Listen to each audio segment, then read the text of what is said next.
Welcome to the Better Together podcast, where we look for ways we can work together to advance the gospel of Jesus Christ. Today, we have with us Pastor Tim Larrimore. He's been the pastor of Liberty Free Will Baptist Church in South Carolina for over 23 years. But before he was a pastor, he was a state trooper in the state of South Carolina. So he's had a wide variety of experiences. And so, Pastor Tim, thank you so much for joining us today, my friend. Thank you for allowing us, Dr. Moody. So you're out there giving tickets and working as a state trooper. What was that like during your days? You were a state trooper for over 12 years, nearly 13 years, weren't you? Yes, sir. From 85 to 97. So most people think it'd be cool to drive those fast cars and respond to accidents and so forth. What was that like for you when you were serving as a trooper for the state of South Carolina? It was cool. You drove some pretty neat vehicles, didn't you? Well, mostly I drove the Crown Victoria. My wife prayed me out of getting a Mustang. She told me that I'd probably get killed in that because I was crazy. And she might have been on to something. And it's not the safest thing to be a state trooper. No, sir. No, sir. And I think today's a lot worse than it was then, but it was still dangerous. Yes. So as you think about your experiences, there's one experience in particular, and that's the time when you were shot in the line of duty. Maybe share that with our listeners, and I think they can also see how that incident prepared you for what you're doing today. Okay. I had been on patrol a little over a year at that time. It was March the 10th, 1987. I was working routine patrol on Interstate 26 there in Orangeburg County, South Carolina. I stopped the car. The car was speeding. At that time, the speed limit was 55 on the interstates, and the car was running 76 miles an hour. And I got behind the car, turned the blue lights on. The car pulled over just like a normal traffic stop. As I exited my car, at that time, we didn't call in every stop. No. As I exited my car and was walking up to the car, the driver of the car kind of rolled out of the driver's seat and just pulled the gun. I threw my hands up. He said, "Put your hands down and walk back to your car like we're going to leave." He was very calm. And I had been reading a book leading up to that called The Tactical Edge. And one of the things it said was never turn your back on someone with a gun. And so as I was walking backwards to my car, he immediately got beside me and had the gun directly in my side. And he said, "Open the door and sit down like we're going to leave." And I was thinking in my mind, if I sit down in this car, I'm going to probably get shot in the head. And so he was reaching around me to try to get my revolver out of the holster. And when he wasn't able to get my revolver out of the holster, that's when I heard the gun go off. So I knew I'd been shot. And I tell everybody, I guess adrenaline or fear was so amped up that I never felt that bullet. I never felt that shot. I mean, it was just something that I knew had happened. We began to fight. We went out into the interstate. He was screaming and I was screaming.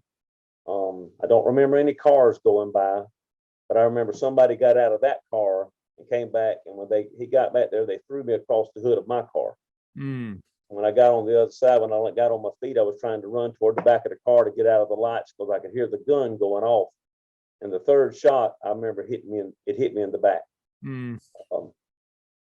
I immediately turned around, drew my revolver, fired back at them. They jumped in their car, took off, and I got up and I ran back to my patrol car with intentions on chasing them. But when I got back to the car and I called in, told them where I was at, told them I'd been shot, I realized I couldn't breathe. That second bullet had punctured my lung. Yeah. And I remember kneeling down beside the car with the door open right there in the door jamb, setting the revolver right beside the driver's seat. And I remember bowing down and praying, just asking God, I said, "Lord, I don't want to die. I've got a 3-month-old baby girl." And it was just like a peace come over me. A few seconds, someone was there with me, and they got me to the hospital. did a little bit of surgery, had to put a tube in my lung, and I was in the hospital for 3 days. And in 20 days, I went back to work. Wow. And So, went back to work for several more years as a trooper, right? yes, sir. Let me just add this. I remember in the hospital, I got out of ICU, and my wife asked me, said, "Would you like for me to read the Bible to you?" I said, "Yes." So you got a Gideon Bible out of the nightstand. And she said, "Where do you want me to read?" I said, I really don't care. So she began reading in Psalms 21. And I never really thought about it. Nothing just kind of sparked my attention until she got to verse 11. Verse 11 says, "For they intended evil against thee. They imagined a mischievous device which they are not able to perform. Therefore shalt thou make them turn their backs, and thou shalt make ready thine arrows upon thy strings against the face of them. Be thou exalted, Lord." And it was just like God gave me confirmation that I got my hand on you. Everything's going to be all right. Wow. That was pretty good. And they catch the fellows, and how did all that come down, Brother Tim? No, sir. They never caught them. They, the one that they had suspected of doing it, they never could prove it, but he was killed sometime later. And it was kind of a funny story. After that happened, at that time, the Highway Patrol, or very few agencies at that time, issued bulletproof vests. So my mom and dad actually gave me the money, and I bought me a bulletproof vest and wore it religiously for almost a year. And on July the 4th, 1988, I kind of had it in my mind. I said, it's a holiday. I'm just going to take it easy. I'm going to work my wrecks. I'll write a few tickets. And had to go take the people out of jail that had been put in jail the night before and get them arraigned. And while I was at the jailhouse, a guy came in and blew the jailhouse up, got in a big shootout. And but praise the Lord, I didn't get hit that time. I had left my bulletproof vest at home. Oh boy. Don't tell the parents that, right? After spending the money to buy the vest. Yeah, but the Lord watched out for me. I got in that big shootout in 1990. I was in a major accident. I was going to help another trooper that was involved in a chase, and a truck pulled out in front of me.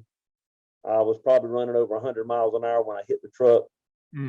It messed the car up so bad I had to get out of the back seat, couldn't get out of the driver's seat, and but I was fine, nothing. But little did I know that night my wife had told my little girl. They had got down beside the bed and prayed, and she said she got back in the bed that night and had a bad feeling. She said, "Heather, we need to pray." And so she got back out and prayed that God would ride in the car with me, not just send angels. And about that time, it was probably about the time I was getting in the wreck. How about that? Whew. So you had some adventures as a state trooper. Yes, sir. You started sensing that God was calling you into the ministry, which who wouldn't after being shot at a couple of times and in a major accident? Tell us how that went down, where the Lord spoke into your life and brought you to the point you're at now. I think I was still serving on deacon board at White Savannah Free Will Baptist Church. My pastor at that time was Preacher Buddy C. Yeah. And I don't know, it was one of those situations where I tell people I didn't run from being called to preach. I just wanted to make sure that's what God was telling me. I would stay up at night and read my Bible, and I'd read that verse that he that winneth souls is wise. And it finally just got to the point on a Wednesday night. I just told God, I said, "God, if you don't want me to preach, you better stop, because I'm going to stand up and tell everybody that this is what you want me to do." Yes. And when I did, I just had a peace. There was an old holiness preacher that was going to church with us at the time. And before I announced my calling to preach, we were up praying around the altar, and he looked at me and said, "You just need to do what God's telling you to do." I hadn't told nobody. Yeah. When I announced my calling to preach, it was then God got to dealing with me about working on Sundays and just, giving him my all. Yes. So one day we was around the altar praying again, and he looked over at me. He said, "You need to go home and read Psalms chapter 1 and do what God's telling you to do." So I went home and read Psalms chapter 1 and wrote out my resignation and turned it in the next day. Wow. So you sensed God was calling you. There was no lightning coming down from heaven or audible voice or anything like that. But so that would have scared me bad. yeah, but you could kind of sense it. And it also sounds like this man speaking into your life and saying certain things, like maybe he was seeing God was putting his hand on you and calling you into the ministry as well. So it sounds like sometimes if we're not careful, we think that the call is more obvious maybe than it might be. Right. I've got two young preachers in my church now. One of them, Preacher Thad Jacobs Jr., his granddad was a pastor. His dad's a pastor. And when he come, he married a young girl in our church, and he was already preaching. But I got a young man in my church just announced this call to preach. He's about 31, 32 years old. And it was almost like one of those situations where I could see it. Right. A lot of the folks in our church could see it, but we just had to wait on him to make that decision that God was calling him. And try to help him. Yes. We're seeing certain things in you, and we're encouraging you to consider that or think about that a bit. Yes, sir. Yes, sir. So you were a trooper. Now for over 23 years, you've been a pastor there at Liberty Church. What are some of the similarities and differences between being a trooper and being a pastor? Well, you're still dealing with the public.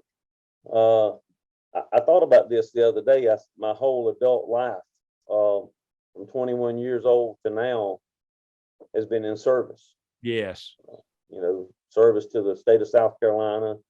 Then God calls you to preach. You're a servant to the church, and I guess being a trooper, at that time we had to prosecute our own cases in traffic court. Mm-hmm. So that gave me the ability to speak in public because I was shy. I didn't like that. And then when I went to White Savannah, when we moved from Orangeburg back to Conway, South Carolina, went back to White Savannah, started teaching Sunday school, and that was just all working together to prepare me as far as leadership, as far as being a trooper. You're taught to take command. You come on the scene of an accident, you take command, you do what you got to do. And I guess that in some ways helps me as a pastor to delegate authority, take authority, and do what you're supposed to do as a pastor of the church. Yes.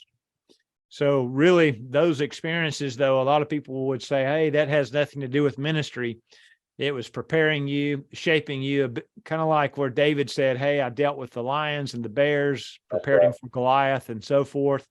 And so early on, not a public speaker, or anything like that, maybe not even a leader, but the experiences you were having, God was taking it to mold you and prepare you for what he has you doing today. Yes, sir. No doubt. I can see God's hand in my life and other things on the patrol. I could, when I joined the patrol, when I joined the Criminal Justice Academy and graduated in 1985, God sent us to Orangeburg. And to just tell you how God works, we got there was no Free Will Baptist Church in Orangeburg. We tried some other churches, and for just lack of a better way of saying it, they were dead. So I got out of church. Got back to doing things as far as, I shouldn't be doing as a Christian. And God sent Pastor Earl Hanna and Miss Bernice Hanna as home missionaries to Orangeburg, South Carolina. And my wife and I were the first members of Liberty Free Will Baptist Church in Orangeburg, South Carolina. And, that was just, and now all that happening. And now I am the chairman of the South Carolina Home Missions. So it's almost gone full circle. So Brother Earl goes down, starts this church, and it ends up changing your life, really. Yes, sir. Again, it's another way, though, of you knowing that firsthand experience for what the Lord's prepared you to do today. Yes, sir. No doubt. That's pretty cool, Brother Tim.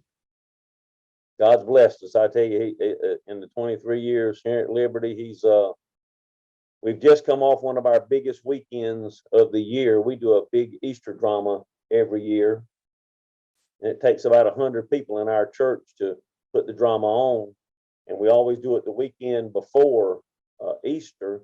So this past weekend, we've had about 1,200 people come in and see the drama, had folks saved, other churches came and backed us up, and it's just amazing how God will allow you to do things if you will allow him to lead your life. That's wonderful. So it has not been a boring life, has it? No, sir. No, sir, it has not. My wife always said when I was on patrol that all the rookies wanted to ride with me because there was something going to happen. Yeah. and really, in a way, I think that's the way the Lord wants it. It's an adventure to follow him, to serve him. And in a way, you were serving him as a trooper. You were serving the community. The instrument of the Lord really is what we think of government officials. He was preparing you for what you're doing now. And maybe all of us should step back and look at some of our experiences and some of the things we're doing right now and ask ourselves, what might the Lord have for me to do based on what I've done or what I'm doing? And think of it in the context of the gospel and serving others. Yes, sir. Anything we do, we can always apply it spiritually. Absolutely. Well, we appreciate you, my friend. We appreciate what you're doing there in the state of South Carolina, serving as a faithful pastor, nearly a quarter of a century, if you think of it in that way. Yes, sir. Think about the denominational service on the mission board and everything that happens with that. And definitely it would not be the kind of life had you not answered that call that the Lord put upon your life, and it would be different for so many others. So thank you, Pastor, for sharing with us today, and thank you for your faithfulness all through the years, Pastor Tim. Thank you for allowing me, Dr. Moody, and I want to say I appreciate all that you're doing for Free Will Baptist and for our denomination. Thank you, sir. Well, you're welcome. We appreciate you. We appreciate South Carolina. And hey, we appreciate you, our listener. Thank you for listening in today. This is an exciting podcast, if you'll think about it. There's something about taking care of law enforcement, how people prepare us, our situations we encounter for how God wants to use that. So maybe share this with someone that would benefit from it. Do it on Facebook or YouTube or wherever you listen to podcasts. And remember, everything we do, however small, it truly matters when we do it together. We truly are better together.